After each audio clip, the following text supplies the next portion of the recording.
Buen día, desde el corazón de Texas, soy Pete Angle y bienvenidos a Sentido Común, el más común de los sentidos, pero el menos usado.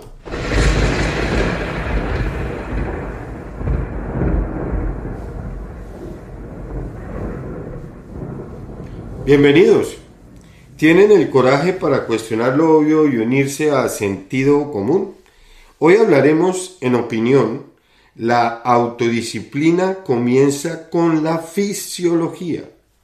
En conversaciones incómodas, la psicología de las personas que tratan las mascotas como si fueran sus hijos.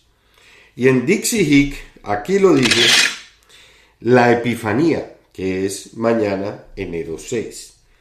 En este mundo lleno de ruido y confusión, fake news, sentido común es tu dosis semanal de claridad. Opiniones imparciales, anécdotas personales, reflexiones y temas que importan. Deshazte de tonterías y abraza lo real. Exploro todo utilizando mi guía confiable, el sentido común. Estoy disponible en todas las plataformas Spreaker, Spotify, Apple Podcasts, iHeartRadio, Amazon Music, Castbox, Deezer, Podcast Addict, Geosan, X, Facebook y otras. Suscríbete ya, dale like, comenta y comparte. Salimos todos los martes o cuando el sentido común lo exija. Empecemos.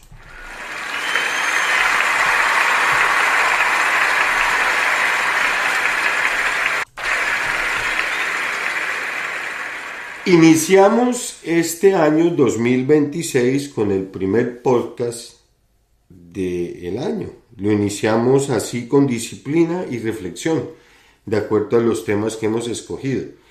Quiero darle gracias a todos los que durante el año pasado, que terminamos, hicimos 44 podcasts, descargaron, escucharon, mandaron comentarios, les dieron like, y todos los que también se suscribieron al podcast de Sentido Común.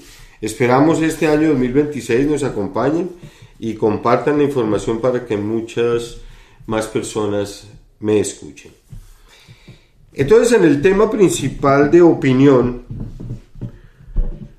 es la autodisciplina y cómo la autodisciplina comienza con la fisiología.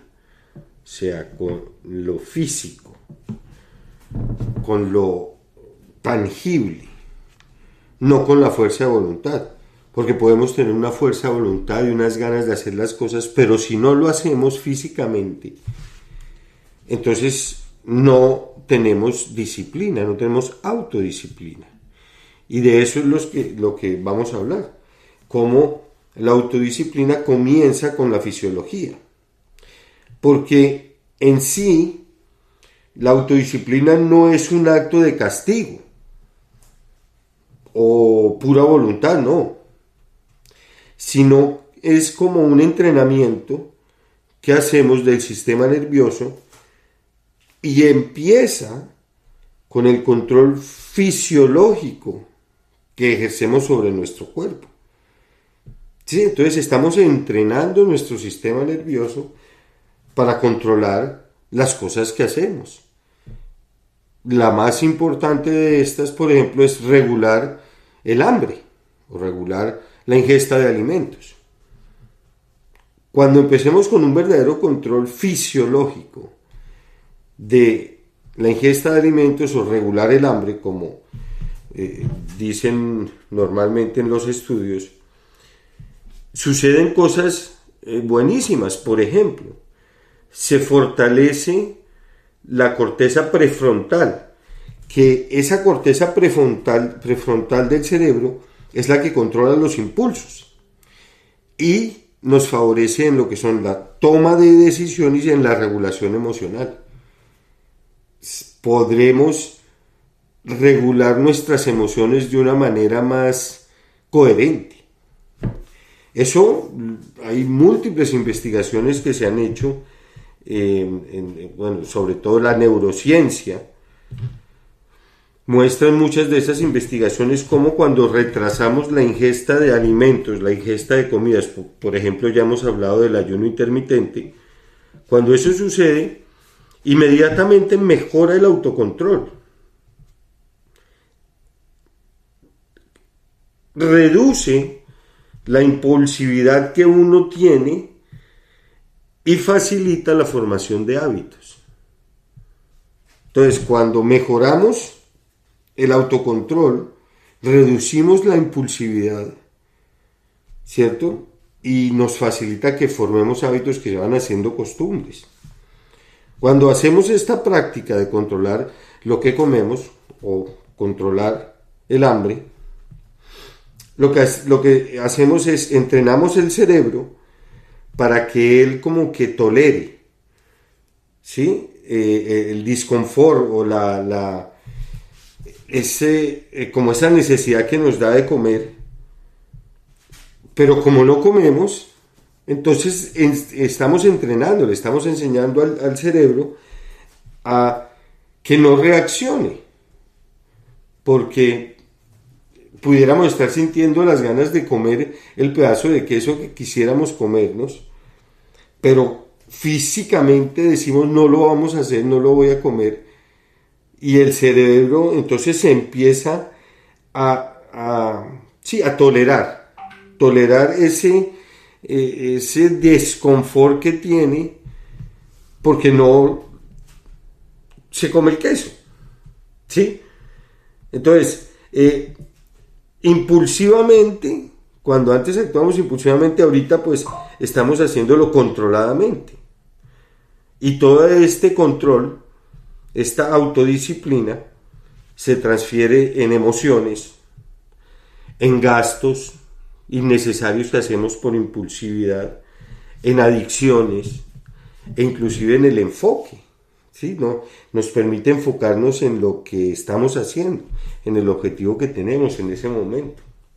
Y esto está evidenciado en múltiples estudios sobre las funciones ejecutivas, en el sentido de cuando uno como persona ejecuta acciones. Estudios que se han hecho de la autorregulación y del ayuno intermitente. Todos estos estudios han sido publicados en revistas como Natural Neuroscience y el Cell Metabolism, y respaldan todo esto, que la disciplina enseña al sistema nervioso que el que está a cargo eres tú. Eso es lo que hace la disciplina, imagínate. Le enseña, le dice al cerebro y a todo tu sistema que tú eres el que estás a cargo, en control de ti mismo, ¿no? Eso es lo que estamos haciendo cuando decimos que la autodisciplina comienza con la fisiología, no con la fuerza de voluntad. Y viene muy importante, sobre todo ahora, que muchos hicimos propósitos nuevos de año 2026 y todo lo que íbamos a empezar a hacer nuevo o diferente o continuar. Y lo que nos está diciendo es que todo eso es una excelente, sí, tenemos la voluntad, las ganas y tenemos eso, pero si no lo hacemos, fisiológicamente no actuamos, no ejecutamos la acción, no estamos fomentando la autodisciplina. Si vemos esto desde un principio estoico, sabemos que el estoicismo ve la autodisciplina como parte de una virtud, que es la virtud de la templanza, que es la moderación. O sea, la autodisciplina está ahí. La moderación, la templanza, porque esta templanza en el estoicismo la dividimos en autocontrol, coraje y modestia, ¿no? Epicteto, por ejemplo, decía: ningún hombre es libre si no es dueño de sí mismo. Ningún hombre es libre si no es dueño de sí mismo. Si no, estamos atados a las pasiones, a actuar por sentimiento y por impulso, no por control, por disciplina.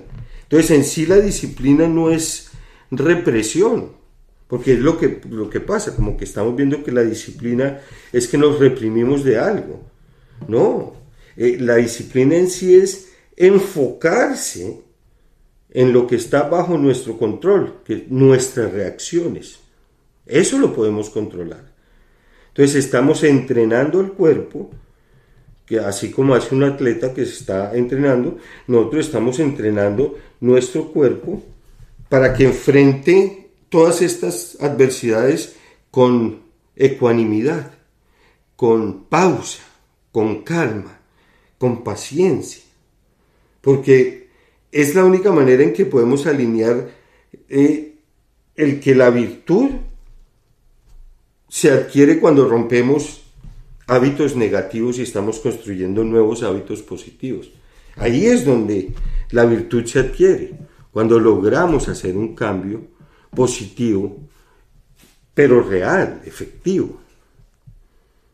Ahora, si lo vemos desde la perspectiva católica, pues en todo el catolicismo y en la tradición católica, la autodisciplina la relacionamos directamente con una virtud cardinal que es la templanza. La misma virtud que hemos hablado en el estoicismo, en el catolicismo es una virtud cardinal que es la templanza. ¿Y qué hace la templanza? Modera nuestros placeres sensoriales y equilibra el uso de todos los bienes que tenemos o los bienes creados. Entonces nos modera, esa es la templanza. Por ejemplo, Santo Tomás de Aquino describe la templanza como un ordenamiento de pasiones y deseos donde dirigimos la razón hacia la beatitud. ¿Qué es la beatitud? La felicidad interior. Estamos felices interiormente. O sea, esa templanza es un ordenamiento completo de pasiones y deseos que son dirigidos por la razón hacia una felicidad interior completa, hacia la beatitud. Tremendo la perspectiva de la templanza que nos presenta Santo Tomás. O sea, no es una negación de placeres. No, nos puede gustar, no sé, una copa de vino, un pastel de chocolate, o, bueno, muchos de los placeres que pueden ser, pero no, le estoy hablando más como para un ejemplo directo, pero no es que nos neguemos esos placeres, sino que nos volvemos como maestros. Tenemos una maestría sobre nosotros mismos y lo que hacemos es que podemos dominarnos. No nos dejamos dominar de impulsos rebeldes, sino que nos podemos dominar. Y de eso se trata en la templanza, cuando lo vemos desde la perspectiva católica. En Proverbios 25-28 dice: un hombre sin autocontrol es como una ciudad derribada y sin murallas. Entonces, inclusive en el catolicismo nos presentan la práctica del ayuno. Y esta práctica del ayuno fortalece en esta virtud del autocontrol. Porque, ¿qué pasa? Nos da una libertad interior que se traduce en un gozo espiritual. Es un poco complicado de explicarlo cuando no se ha sentido, pero cuando tú practicas un ayuno católico con un propósito, tú sientes esa libertad interior y al final, cuando has cumplido el propósito, sientes ese gozo espiritual. Y entonces veamos unas aplicaciones prácticas para que podamos desarrollar esa autodisciplina. Trabajemos en esa autodisciplina y logremos a tener una disciplina fisiológica. Entrenemos también nuestro cerebro para que sepamos cómo controlarnos. Entonces, algunas, por ejemplo, practicar el ayuno intermitente. Ya hemos hablado en varios podcasts sobre el ayuno intermitente. Busquen información sobre qué tipo de ayuno. Si tienen alguna condición médica, pues obviamente hablen con su doctor. Pero hay, por ejemplo, si tú estás normalmente desayunas, pues retrasa el desayuno 3 horas. Ahí estás haciendo un tipo de ayuno, ¿no? Ahí estás entrenando el control de impulsos de que te urge ya desayunar. Bueno, en vez de las 8, desayunas a las 11. Que no puedes todos los días. Bueno, unos días Sí, los fines de semana y otros días no. Es una idea para que tú empieces a fortalecer la corteza prefrontal, que es el control de los impulsos. Hay otro ejercicio que puedes hacer que es el ejercicio de demora.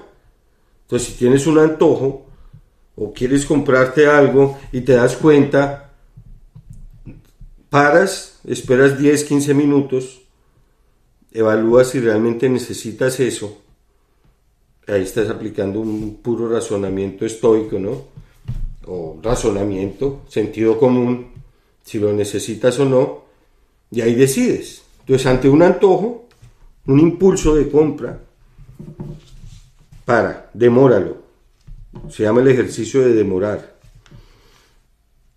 Hay otro que es una rutina diaria de disconfort, o sea, en que tú te incomodes a ti mismo.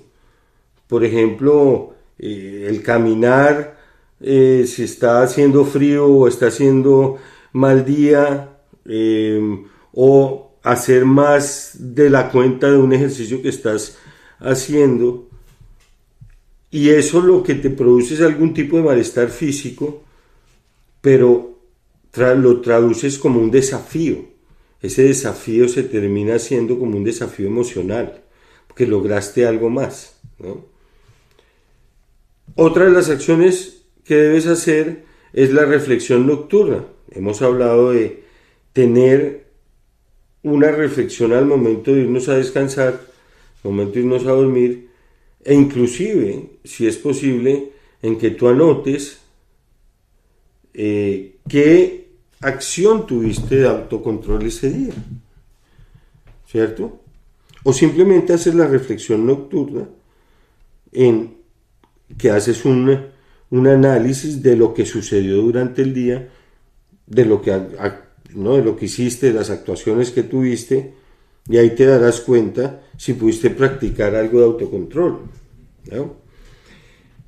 Y por último, incluye también una meditación o un análisis, una oración estoica en lo que te des cuenta de lo que hiciste y que tú controlaste, que tú pudiste reducir las acciones impulsivas que tenías y que ese día hiciste, y te pudiste controlar y dijiste, bueno, esto es algo que hice, que me pude enfocar, que yo mismo manejé. De eso se trata, que hagamos acciones prácticas que poco a poco vayan llevándonos a el control de nuestras acciones y a la autodisciplina. En conversaciones incómodas vamos a hablar de la psicología de las personas que tratan a sus mascotas como si fueran sus hijos. Y esto parte de un análisis de Carl Jung, en donde explora el fenómeno que se llama antropomorfismo, que es cuando se atribuyen rasgos humanos a animales o a cosas también, pero generalmente más a animales. Y este fenómeno es muy común en los dueños de mascotas que las ven como si fueran sus hijos. Esto, hay muchos datos y estudios que muestran que en sí el cerebro humano reacciona como a los perros como si fueran bebés. Entonces para él o para el ser humano activa áreas como el apego y la empatía. Por eso es muy difícil encontrar personas que no le gusten los perros. Lo mismo también los gatos. Es básicamente el cerebro los ve como bebés y activa dentro de las personas un sentimiento tal que, por ejemplo, en Estados Unidos, más del 70% de los dueños de las mascotas los consideran como si fuera familia, más del 70%. En Latinoamérica o en Hispanoamérica algo similar. Es más, los gastos mundiales para mascotas cuantificados solamente en las mascotas Ustedes saben que hay una cantidad de otras que no se pueden medir porque no hay datos electrónicos sobre ventas o lo que se compra, pues son más de 100.000 millones de dólares. Ese es el gasto anual global en las mascotas, en los perros, los gatos, los pájaros, bueno. Entonces es un mercado grandísimo y si estamos viendo que el 70%, más del 70% de las personas consideran que realmente son unos miembros de la familia, es familia realmente. Yo tengo una perrita que tiene con nosotros, ya va a cumplir 16 años o 17 años, 16 años. Ya le faltan casi todos los dientes, está chacosa, pero ahí está.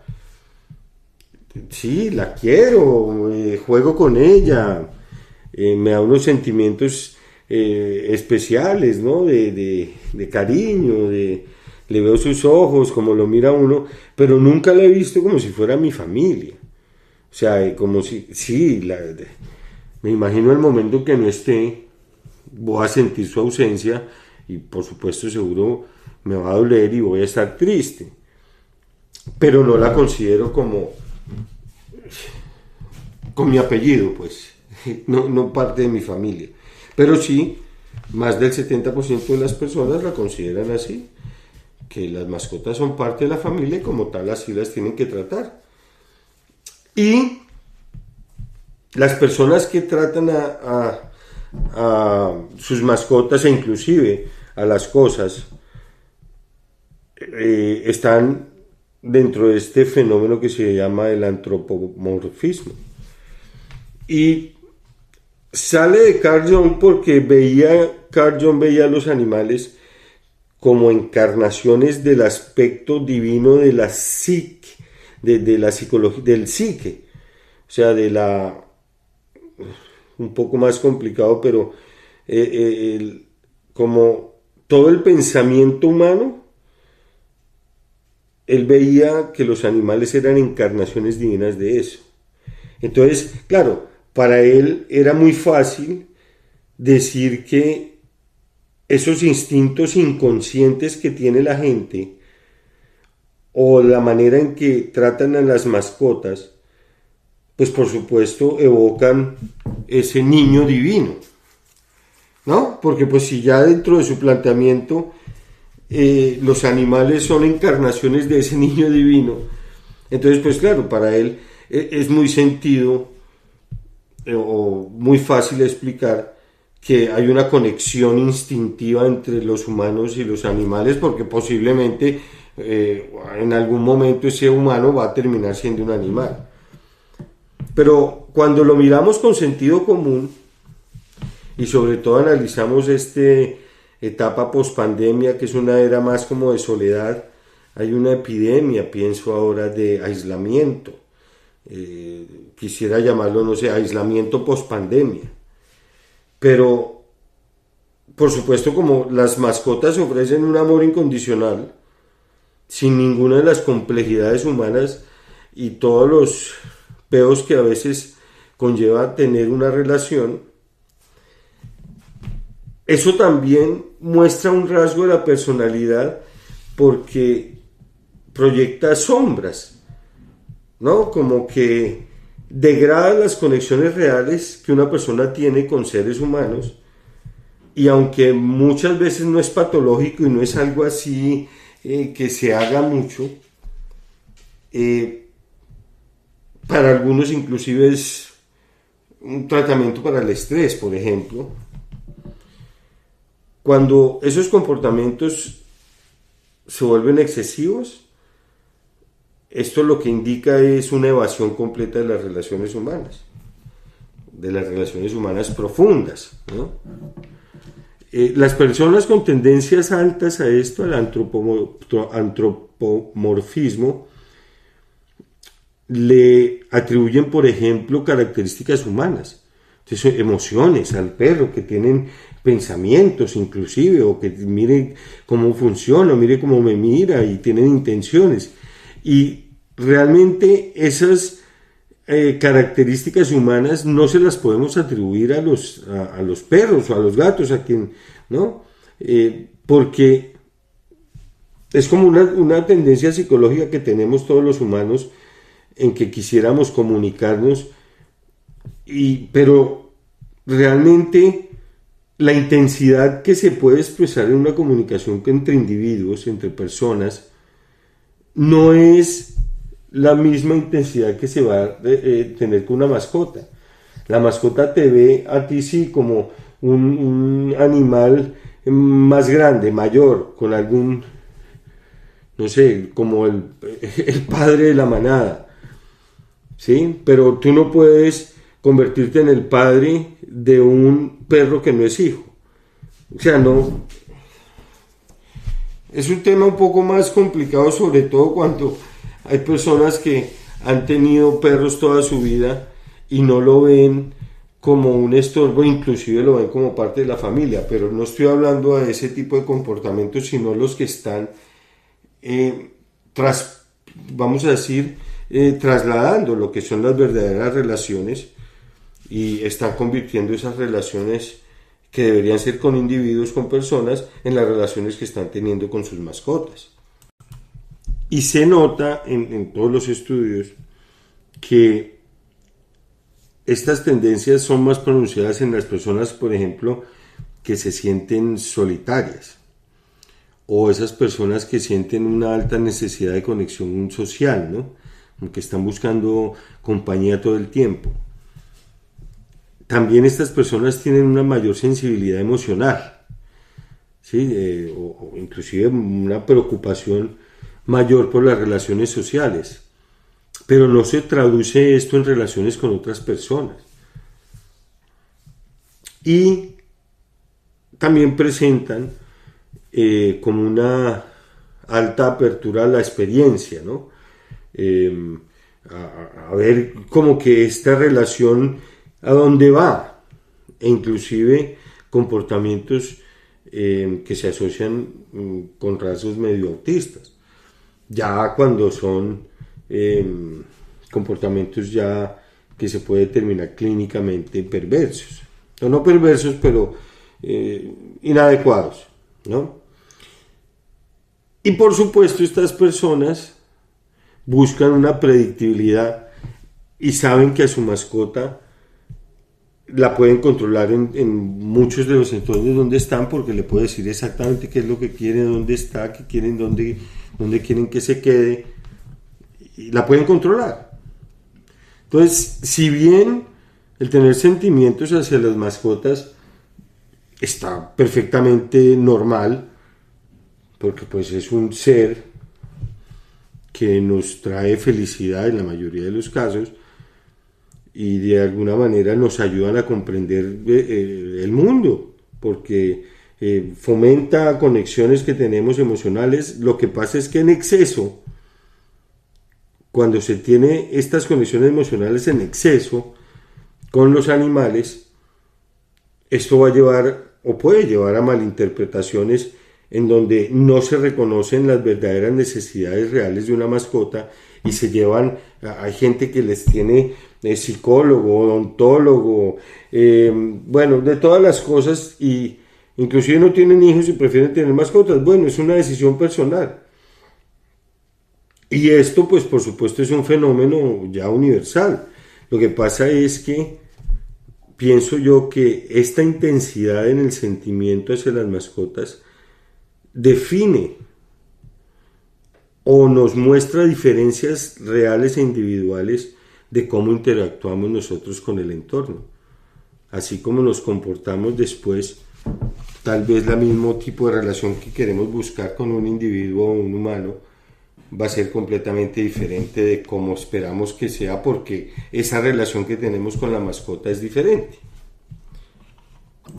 Y por último, en Dixie Hick, aquí lo dije, quiero hablarles de el sentido católico más profundo de la Epifanía. La Epifanía es mañana, 6 de enero, y conmemora la visita de los Reyes Magos, Melchor, Gaspar y Baltasar, al niño Jesús,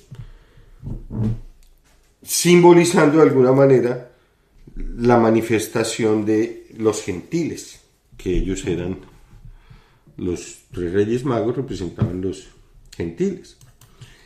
Y esta fiesta va más allá que simplemente una festividad litúrgica o una tradición popular, no. Su nombre proviene del griego epifanía, que significa manifestación o revelación. Uno inclusive puede pues, manifestar una epifanía porque se le reveló algo. Digamos, no se usa mucho en ese sentido, pero para darles a entender qué es la epifanía. Es cuando una revelación.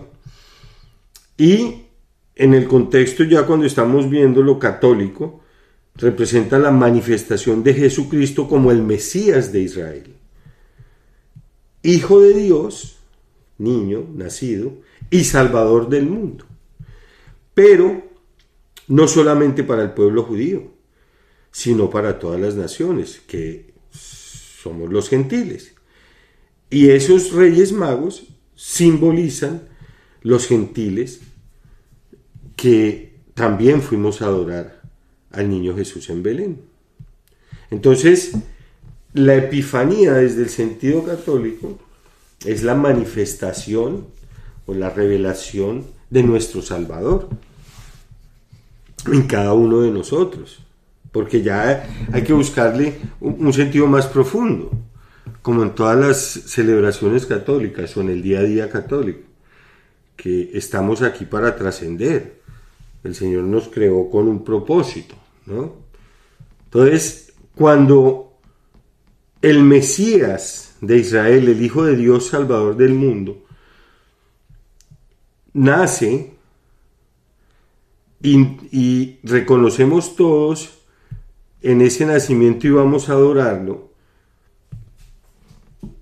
quiere decir que Él nace también en nuestro corazón, si le damos una aplicación personal, que nace en cada uno de nosotros. Ese es el sentido más profundo de la Epifanía, porque es como una manifestación en nosotros mismos, no un evento histórico aislado, sino que nos está invitando a presenciar, a continuar experimentando la presencia de Dios en nuestra vida cotidiana, todos los días. Cuando lo vemos desde esta manera, inclusive si vemos hay 3 epifanías en el Nuevo Testamento que se manifiestan en esta, los 3 reyes magos, ¿sí? Se manifiesta en el bautismo en el río Jordán, que ahí se revela como hijo amado de Dios. Acuérdense que Él está ahí y una voz dice que, ¿no?, es el hijo amado de Dios. Y está el milagro en las bodas de Caná, que es donde hace el primer signo público y Él se manifiesta y se revela, ¿no? Ahí están 3 epifanías que tenemos en la iglesia. Entonces, como les dije, lo más profundo es cuando sentimos que hay una manifestación o una presencia de Dios en nuestra vida cotidiana. Si vemos desde el Catecismo de la Iglesia Católica, la Epifanía culmina el tiempo de Adviento y Navidad. Entonces, estamos en toda la Navidad, nace el Señor, ¿cierto? Y ahora nos recuerda en la Epifanía que se hizo uno dentro de nosotros, y ahí está para darle salvación a todos los gentiles, no solamente a los judíos. Entonces le da un valor a nuestra existencia terrena. Ese es más el significado, vamos a decirlo, no teológico, porque teológico es más profundo de lo que estoy hablando, pero en el sentido de que cuando se manifiesta y los Reyes Magos lo van a visitar, le está diciendo: yo soy para todos, para todo el mundo, ¿no? Entonces le da como un nuevo sentido y le da un nuevo valor a la existencia terrena, porque antes de Jesús simplemente no había una esperanza, ¿no? No la había. Entonces esto implica que al igual que los magos siguieron una estrella para encontrar al niño, ¿cierto? Ellos iban siguiendo la estrella de Oriente. Nosotros estamos llamados a buscar y a reconocer en ese niño a Cristo, en nuestra realidad, para que la luz, o que su luz, ilumine nuestras decisiones, ilumine nuestras relaciones, ilumine todos los desafíos. Entonces la Epifanía nos invita a un momento de iluminación interior, donde Jesús se manifiesta en nosotros. En eso consiste la Epifanía. San Juan Pablo II decía en una homilía que cuando su lugar se convierte en nuestro lugar, cuando su tiempo se convierte en nuestro tiempo, cuando su persona se convierte en nuestra vida, entonces las profecías se cumplen en nosotros. Entonces Jesús nace dentro de nosotros. Esto es lo que significa la Epifanía, no solo recordar la visita de los magos, que la tradición lo hace, sino vivir una experiencia personal en que Dios se hace cercano, ahí está real, se transforma completamente nuestra soledad, nos saca de las dudas, de todos los sufrimientos y los convierte en oportunidades de gracia. Eso es lo que representa la Epifanía para nosotros, un momento que nos llama a ser testigos, a manifestar a Cristo. O sea, porque si vamos al sentido profundo, la Epifanía enfatiza que nuestro testimonio, o nosotros con nuestro testimonio, manifestemos a Jesús. O sea, nosotros mismos somos como los magos, que una vez encontramos a Cristo, nos tenemos que regresar por otro camino. Una vez, fíjense que los magos llegaron y se fueron por otro lado, una vida completamente renovada. Entonces, que una vez encontremos a Cristo, esa luz que tenemos irradia a todos los demás. Eso es lo que implica reconocer a Jesús como Señor de nuestra vida. Que nuestra obediencia, nuestra fe, el servicio que le demos, evita un enfoque superficial, ¿no?, de lo que es en sí el nacimiento de Cristo. Sí, muchos están más pensando en los regalos, desde la Navidad, e inclusive en España se entregan los regalos el Día de los Reyes Magos, mañana. Pero cuando vamos al sentido más profundo, como les digo, es que nosotros con nuestro testimonio, con lo que mostramos, con la coherencia, estamos dando una muestra de lo que ha hecho, estamos manifestando lo que ha hecho Jesús en nuestra vida. Entonces, nos recuerda en sí la Epifanía, que es una salvación para todos. Fíjense que los magos representaban los paganos, pero a ellos ir a visitarlos y a ser conducidos a Jesús por medio de la luz, ¿cierto? Nos quiere decir que ellos, que representan a los paganos, siguen a la luz de Cristo, que es la que guía a todos los pueblos. O sea, como que nosotros nos tenemos que abrir a la adversidad, a superar todos los prejuicios y especialmente ver en el prójimo que todos tenemos la oportunidad de recibir a Cristo. Y cuando lo vemos desde el punto de vista de la misión, todos tenemos la oportunidad de caminar hacia Cristo. O sea, debemos como que ser epifanías vivas, ¿no? Nosotros ser epifanías vivas, revelaciones de Cristo en nosotros, que cuando nos vean, vean a Cristo. O sea, cuando vemos en sí, la epifanía en cada uno de nosotros es una invitación a una conversión continua. O sea, vamos a dejar que Jesús se revele en nuestro interior para que nos transforme y nos convirtamos en portadores de luz.